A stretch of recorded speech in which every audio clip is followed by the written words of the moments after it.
Hey. Thank you all. Thank you, every single one of you, for being with us right now. It means the world to us.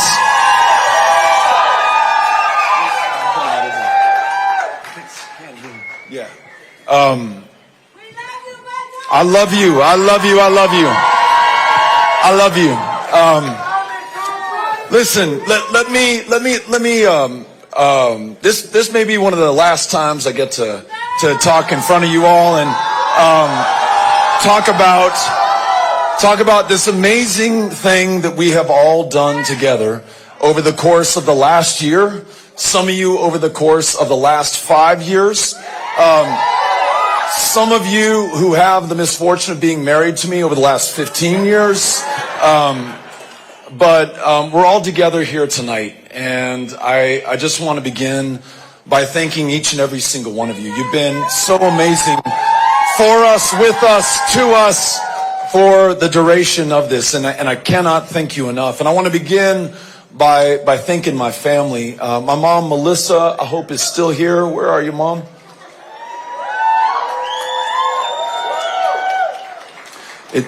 She's at the bar. Love you, Mom. You know, some of you know this, some of you don't, but in addition just to being an extraordinary human being and to being my mom and the mom of Aaron and Charlotte, my two wonderful sisters, and the strongest person I know, we learned that my mom had cancer just months ago, and a pretty aggressive form of cancer at that. And the whole time that we've been campaigning together, and she's been pushing us and supporting us and encouraging us, she's been in the fight of her life, literally, and undergoing chemotherapy and treatments in Houston and then coming back to El Paso. But without fail, the unconditional love and support and the push that you give me day in and day out kept me going throughout this. So, Mom, I love you so much. We're all on your campaign now against this cancer. And my sister Charlotte, my sister Erin, Maximo, Patrick, this entire family, Brooks, Christine, Jimmy, Jane, all the family who came in from out of town, love you all so much. For Amy, who, you know, sometimes folks will say, it was so nice of your wife to give you permission to do this. And those of you who know us and know our family, there was no permission sought. There was no permission granted. This was a decision that you and I made together. And we did this because of the other part of our family, Ulysses and Molly and Henry. They continued to be the impetus for this.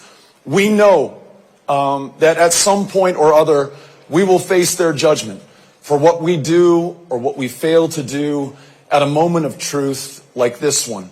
And we wanted to make sure that we could come through. And when they ask us at some point down the road, what were you up to when all these terrible things were going on in Texas, and when we still had a chance to do something about it? We want them to know that we stood to be counted along with so many other extraordinary, wonderful people who are in this room with us tonight. So I want to thank my family. And those of you who've been part of this campaign, you know this. Amy has been out on her own, doing town hall meetings, conducting rallies, doing interviews on media in Spanish and in English as well, block walking every day, converting people who've never voted a day in their lives. She registered someone who was 83 years old last month, who's voting in the first election of her lifetime. So watch out. Next time you see an O'Rourke on the ballot, it might just be Amy O'Rourke, okay? No? I want to thank all of our friends who are here again, who have supported us back from running for 6th grade class president at Mesita Elementary, Chris Cummings and others, and everyone who's been giving us a push along the way and helping out as we've been in the campaign of our lives. I mean, we've put every ounce of effort, every moment of time that we have into this, and you all know that, and you've been there for us, and you've been there for our kids, and you've been there for counsel and guidance, and even, Mike Waters' spiritual direction and connecting me to the higher power in our life. And so to my friends who are here, thank you all for your love and your kindness to me. Love you all so much. Now let me just say something about this campaign team. So Nick Rathode, who was our campaign manager, where is Nick? Nick, if you could raise your hand, also at the bar for understandable purposes right now. Nick Rathode came in and had the courage to take on something that, most people said by the odds is going to be absolutely impossible. But just like Amy and me, he's thinking about his kids in his home, how he's going to answer them, how he must come through for them at this moment of truth. And he took the reins of this campaign, brought together a truly extraordinary team that ran an amazing effort in this race. I was just always struck by the professionalism and the effectiveness and the efficiency, where we had to make a virtue of a necessity, given how much more money the other guys had, how much more advantages were held on the other side, how tilted the balance is on this field on which we play right now. And he brought the best of the best together. Too many to name, but in every department, every activity that we had to undertake, I feel so good about the folks who stepped up and answered the call under his direction.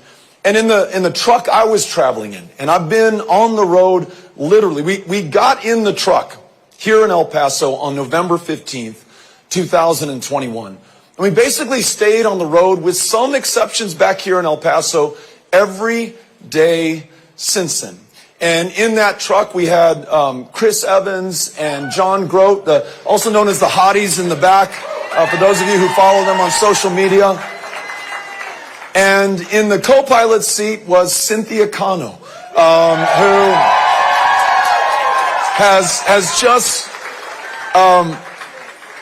just an extraordinary person. Every one of those events that we have held across the state with this amazing events team, and there's, again, too many people to name and to count, but we went to where literally nobody else ever goes.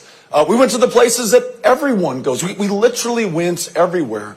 And Cynthia and this team set those up, connected us with those people, kept us on time, kept us alive, kept us on the road, got us here to this point. And so, you spend a year with a bunch of people inside the cabin of a truck. And, if you don't kill each other first, you develop a deep love and friendship and gratitude for those who are with you every step of the journey, every mile of the way. So to the team in the truck, I just want to say thank you to Chris, John, Cynthia,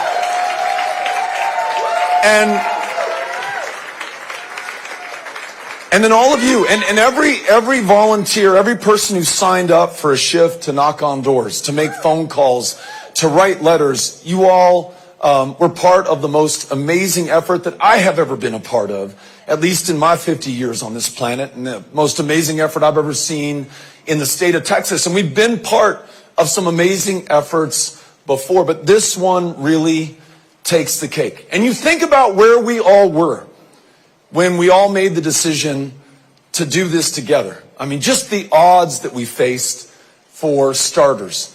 And the fact that the party in power has been in power not for years or cycles, but for decades so far. The advantages that they had in money, in people, in the powers of incumbency, and the levers that they could pull, in the way that voter registration and just being able to cast a ballot in Texas is a lot harder than it has to be, and a lot harder for people who might otherwise be voting for us. And all the challenges that we already had going on in this state.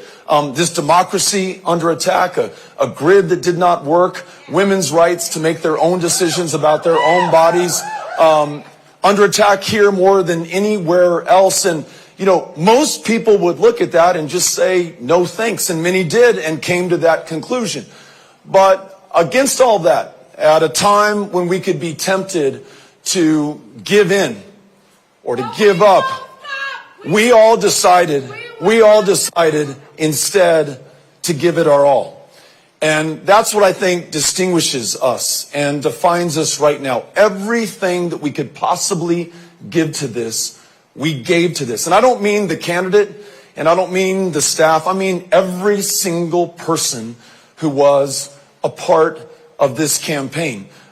This amazing finance team that, though the governor had more resources and more ability to raise resources, outraised the sitting governor of the state of Texas 3 quarters. 3 different reporting periods. All the small dollar donors, all the big dollar donors, the 95,000 plus volunteers who knocked on more than 5 million doors across the state of Texas, made millions more telephone calls, wrote tens of thousands of letters, made these amazing banners that we saw hanging over freeway overpasses all across the state of Texas. You all are amazing. And here's what we decided to do together. Once in action, we realized that action, that work, that being with one another is the absolute antidote to despair or succumbing to current conditions or the status quo. It took us across the entire state of Texas. It's the only way to meet a state this big and this divided, to go to where people may not see eye to eye with us. So you could not be too rural or too Republican represented or too big or blue for that matter, for us to be there, to listen to you, to learn from you, to seek the common ground in front of us, and to find out where we could agree and where we could work together. That's what I want to see for my Texas and for my country going forward. In a state that has this level of voter suppression and voter intimidation, the hardest in the nation in which to cast a ballot or to get your name on the rolls to be registered to vote in the first place, we made those who've been shut out from this democracy our priority. And when I talk about those 5 million doors and the millions more phone calls made, we were targeting those who had themselves been the targets for disenfranchisement in the state of Texas, bringing in new voices that we had never heard from, votes that had never been counted, the very people who should be able to decide the outcome of this election. And against a governor in a state where there are no campaign contribution limits, where he started, folks, $50 million ahead the day that we entered this race.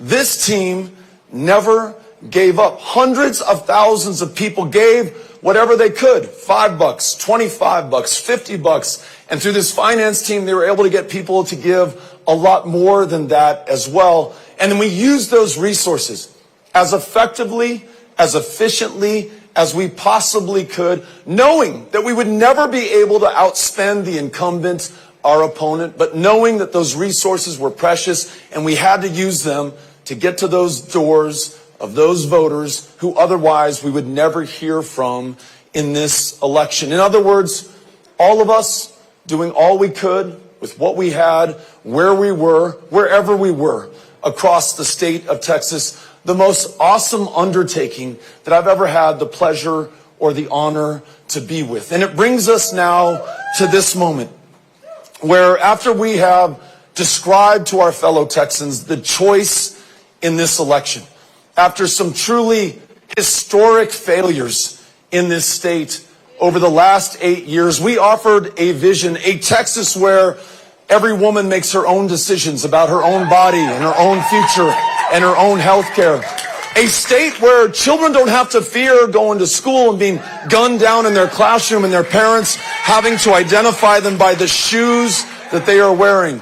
Or in those same schools, teachers not having to work 2 or 3 jobs to make ends meet because we treat them with enough respect. We pay them enough so they can focus on that most important job in front of them. A state where we expand Medicaid and folks can afford to see a doctor, go to a mental health provider, fill a prescription, be healthy enough to go to school or to work or to raise their families. A state where we are no longer incarcerating people for possession of a substance that is legal in most of the rest of the country right now. These are things that not just Democrats agreed on, but Republicans, independents, our fellow Texans from across the state. And the best way that I can put all of this in a way that maybe any of us can understand is we just want a state where people are free enough and healthy enough to be able to pursue their potential and rise to fulfill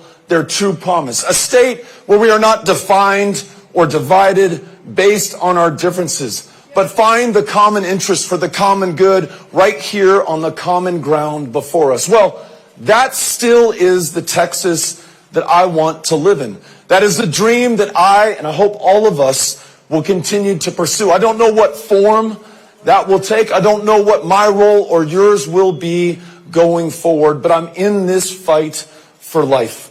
I'm in this with you.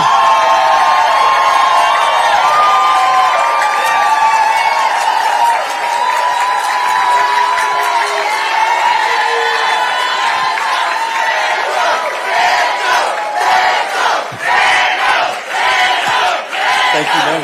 Thank you. And listen, and chingon, that's right too. They're trying to translate that right now on the news feed in other parts of the country. Hey, so you know, who knows what's next for any of us, right? But I just cannot thank you enough for giving all of us who are part of this campaign your time, your resources, but most importantly, your faith in what could be possible in this state. Let us never break that faith. Let us always keep that faith. Let us also back it up with the fight necessary to continue to try to win over and over and over again until we can realize this dream, these goals, this Texas that we want for one another, that we deserve for our kids, and that ultimately one day we are going to be able to bring home. Thank you all so much for being with us tonight. Thank you for being part of this campaign. Les agradezco. We'll see you out there. Thank you all so much. Bye-bye. Thank you.